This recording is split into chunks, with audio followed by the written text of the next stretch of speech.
39 some பார்க்கலாம் guys வாங்க. which of the following transfer function has multiple poles at same time அப்படின்னு கொடுத்துருக்காங்க. Option வந்து 1/s², 1/s² + 2s + 2, 1/s² + 2s + 1 அப்படின்னு சொல்லிட்டு கேட்டிருக்காங்க.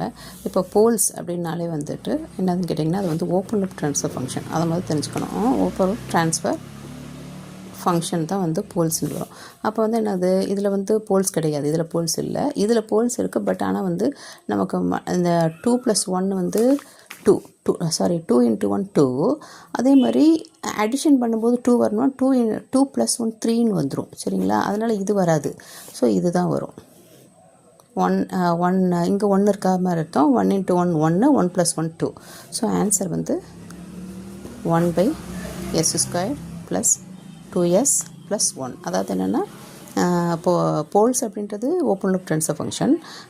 அதனுடைய இது வந்து எப்படி எழுதுவோம், g(s) transfer function g(s) 1 + g(s) into h(s) அப்படின்னு எழுதுவோம். 1 + g(s) / 1 + g(s) into h(x) that is equal to 1/s² + 2s + 1. ஓகேங்களா? இப்போ 1 × 1 1, 1 + 1 2. இந்த இதுக்கு கரெக்டாக வரணும். அப்படின்னா தான் கரெக்டு. சரிங்களா? இது வந்து தப்பாக இருக்குது. இதுவும் வர இதில் போல்ஸே கிடையாது. அப்போ இதில் தான் இருக்குது. இது அடுத்து நன்னு. ஓகே, ஆப்ஷன் வந்து சி. ஆப்ஷன் சி தான் வந்து ஆன்சர். சரிங்களா? தேங்க்யூ.